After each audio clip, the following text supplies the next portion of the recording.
Tonight at 9, data center decision backlash. Aren't we the ones they're supposed to be representing if we're the ones saying we don't want it? Prince William County homeowners sound off as leaders sign off on rezoning plans.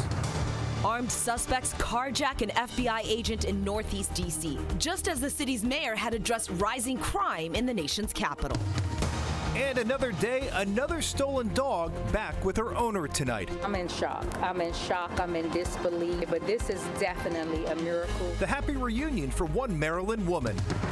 Somehow, I survived. I don't know how, why. 5 years ago, doctors saved this Holocaust survivor's life. Now he's 100 years old, back to thank him and making good on a promise. You're watching the station covering all of the DMV. This is DC News Now. Hi, everybody. Thanks for joining us for DC News Now at 9. I'm Chris Flanagan. And I'm Susan Tran in for Thasmin Mahfouz. Let's get to a very top story for us here. A contentious battle there in Prince William County. The Board of Supervisors voted to approve a rezoning permit. And this really paves the way for more data centers to happen there in the county. Yeah, and that vote came hours after public comment opposing the project in Bristow. Devlin Technology Park is located in the middle of a residential neighborhood and next to an elementary school. Our Mara Carbone takes us there tonight. Chris and Susan, people who live on Fog Light Way are ground zero for this new data center. You can see the back of their homes line right up to the property where this data center will go. That's back in this forested area. Now, neighbors tell me they are frustrated. They feel like they've been heard, but not listened to by their elected officials. It's the same old thing, rinse and repeat. For neighbor Bert Cummings, the outcome of a marathon-long meeting in Prince William County was to be expected. I truly feel like we as the residents who live here and who are going to be affected are not being taken seriously. After hours of public comment starting Tuesday night and ending Wednesday morning, Prince William County supervisors voted 5-3 along party lines to approve a rezoning permit. Motion passes 5-3. Allowing Devlin Technology Park to move forward with development. It's just simply frustrating. The project will include up to 9 data centers on 270 acres of land in Bristow. The area is next to Chris Young Elementary School and surrounded by residential homes like Cummings's. I don't like the idea of having data centers where I can literally see them from my front yard and I'll be hearing them. Down the block, Cassie Toll agrees. Just worrying about noise it's going to create, traffic, how it's going to affect our housing values around here. But she feels helpless. There's nothing really I could do about it. The development could stand to bring in big tax dollars and jobs to the county. The board's 5 Democrat leaders who support the project were largely quiet during the meeting. Those voting no apologized to their constituents. I want to apologize to you all and say that I'm sorry that you continue to be dragged. A neighbor a couple houses down said, we're looking to move because of this. Would this cause you to move? Or? Yeah. It certainly could, and it's sad to say after living here for 17 years. And more data centers could be on the way. In just a few weeks, the board will vote on another rezoning permit, this time in Gainesville. Reporting in Bristow tonight, I'm Marielle Carbone, DC News Now. We head to Alexandria now, where the city council voted unanimously today to eliminate single-family only zoning. So all this means is that buildings up to 4 units will be allowed in any residential neighborhood. The plan is controversial, though. Advocates say that it opens up the door for more affordable housing options, but the critics argue that the plan was rushed and won't necessarily move the needle. People want to talk about there's going to be too many people in the houses. These aren't high-density houses. To my frustration with the rhetoric and the fear-mongering and the misinformation, I want you all to know that you don't need to fear. We're not trying to, we don't have some ulterior motive, some secret agenda. Everybody up here on this dais cares about this city. Here's some more data. Alexandria's Department of Planning and Zoning estimates the city's population could jump up 65% in the next 3 decades. And according to the latest census, roughly 9,000 Alexandria families with incomes of up to $75,000, well, they were considered to be burdened by the cost of housing, which means that they're spending more than 30% of their income paying for rent or a mortgage. Well, all new tonight, dog nappings have hit nearly every single corner of the DMV this week. One dog stolen in Fairfax County, at least 2 stolen dogs reported in D.C., and earlier this week, a dog taken during an armed carjacking in Prince George's County.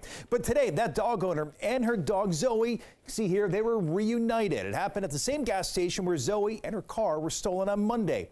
Our Yamarisa captured that emotional moment in Capitol Heights. Yeah, a very scary situation that had a happy ending. Now, this woman arrived at the gas pump, was about to pay for gas with her phone, and that's when someone decided to place a gun at her back, tell her to move, and steal her car with her dog inside. Now, she tells me the car has not been recovered, but she's very happy that her dog was found safely. Oh my God. A heartwarming moment. Hey, baby. Zarina Gales finally reunited with her dog Zoe 2 days after her dog was taken during a carjacking. I couldn't eat, I couldn't think, oh my, I can't even believe this. Oh my gracious. It happened on Monday around 1 p.m. Gales was at this Wawa gas pump in Capitol Heights. I had only stepped out my car like 2 feet to tap to pay. That's when she said she felt someone place a gun to her back. He said move, and I just moved out the way, and it didn't process till maybe a few seconds that, she was still, in the car, and of course my purse and everything. The suspects drove off in her silver Infiniti SUV with her 16-year-old dog in the car. I've always, told don't go to the gas station late night, don't go early, don't go by yourself. But in broad daylight, you can't, get gas at 1 o'clock in the afternoon. Then what can you do? Then when are we safe? So we have to be mindful and, watch our back. A Good Samaritan found the dog roaming around in their backyard in D.C. and immediately reached out to police. And because of their good deed, Zoe and her family are finally back together again. I'm in shock. I'm in disbelief. I can't wait to take her home and clean her up and get her situated. But this is definitely a miracle. Glad to see the happy ending there, as our Yamarisa reporting. Meanwhile, in Virginia, police in Fairfax County are searching for a French Bulldog named Queen. Here she is. We're told Queen was snatched Monday from the owner's home in Springfield. That owner says someone broke into their home on Tralee Wood Court to get her. This is a surveillance video here. The owner told police they think they may know who is behind the crime. They claim that person has threatened to come back for their other 2 dogs. Now, the D.C. area has seen a string of French Bulldog thefts in recent weeks as well, but why are we seeing so many of them? The American Kennel Club says they're a high-value breed and easy to grab as well. Same with smaller dogs and puppies. Club says thieves are often targeting these dogs to resell them for cash. We have an update now on our national Christmas tree. As they say, the show must go on, and it will. Tomorrow's tree lighting ceremony at the White House will go on as planned. This despite yesterday's mishap when strong winds toppled the evergreen. The National Park Service says a cable securing the 40-foot Norway spruce has been replaced, so everything will go on as planned. Show must go on. That's yes. right. All right. Well, hopefully tomorrow night the weather is nice for the tree lighting. We'll see what happens there. I know we have the pro here, Chief Meteorologist Janessa Webb, to give us the details. Unfortunately, it is getting warmer as the days progress. Yeah, I think tomorrow is really ideal for that tree lighting. They called me and I let them know, tomorrow is the day to put it up because we have temps. They're back into the 50s, so you have milder air. Tonight would have been a little bit uncomfortable. You still have very frigid air that's in place. The winds, they are starting to subside, but that southerly flow is really going to pump in the warmer air that we are discussing. 39 overcast skies. So just in the last couple of hours, temperatures have risen about 5 degrees, and that's due to a southerly breeze now, 9 to about 15 miles per hour.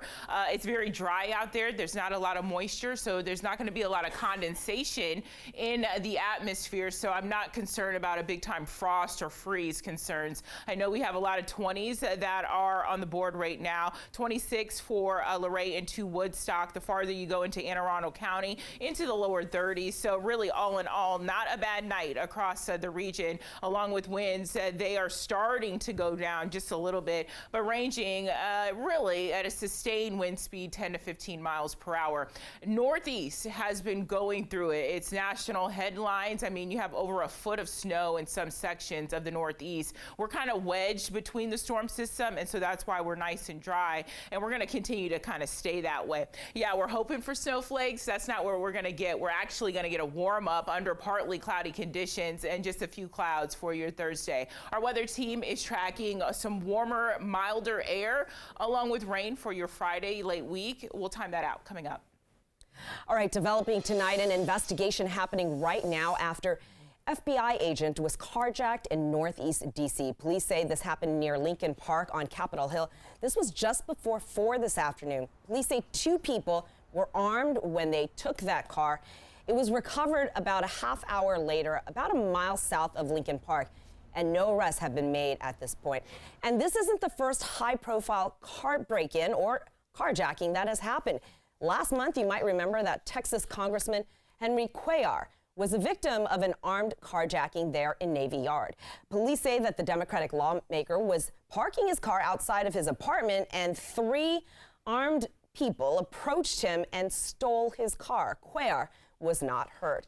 And 2 weeks ago in Georgetown, Secret Service agents protecting President Biden's granddaughter reportedly opened fire when 3 people tried to break in to an unmarked Secret Service SUV. The agents were assigned to protect Naomi Biden. Secret Service later saying that in a statement, no one was hit by the gunfire. D.C. has seen this really staggering jump in carjackings this year, recently surpassing 900 with another month left of 2023. And out of all of those that have been reported, here's the detail. 77% have involved guns, and this is all according to D.C. police data. Yeah, and staying in the district, we have some shocking new video showing a burglary at a pizza shop in Brookland. Take a look here. This happened at 3 a.m. on Tuesday. You can see a man here in a mask trying to break down the front door of Minomali in Northeast. At first, he tries using some kind of hammer and then kicks the door down despite the alarm going off. The owner says they don't keep cash on site and have cameras all over the place. She says the man did get away with some liquor. This crime trend, she says, is something that needs to be addressed. I feel this ambience of not being tough on crime just emboldens individuals who are prone to commit it. And if there are no consequences or no serious consequences, then why not? Yeah, that owner says, luckily this time the thief only broke part of the door frame, so they were able to replace that after an officer watched over their restaurant overnight. We take you to Montgomery County now, where high school students there are getting a chance every year to voice their concerns about public policy issues. That's right. County leaders hosted that annual meeting tonight. They say it helps promote youth engagement in their community. Our Michaela Newton was there and spoke to students about their concerns and their views. Youth voices matter. That's why high school students are here tonight. Montgomery County Council President Evan Glass said that this youth town hall and youth advocacy positively impacts the community.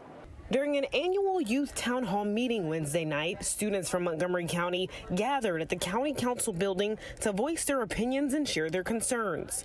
Anusha Krishnan says she's been in the Student Government Association since 6th grade and says she wanted to be even more involved. I think just like even starting from 6th grade, just seeing a lot of the different issues that I found in my own school and trying to find a way to voice those opinions, and then also just the community that was in SGA, just such a group of intelligent and inspired advocates really drew me to student government as a whole, and I just wanted to continue to stay involved. In an effort to have their voices heard and to promote positive social change, the annual meeting allows students to learn more about what's happening in their communities, some of them for the very first time.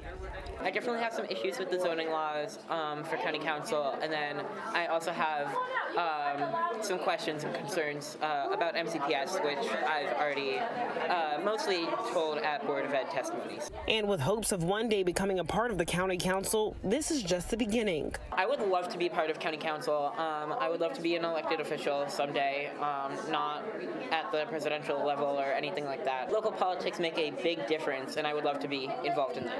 And students that were here tonight are also able to earn student service learning hours for advocacy, which are hours that count towards graduation requirements. Reporting in Rockville, Maryland, I'm Michaela Newton for DC News Now.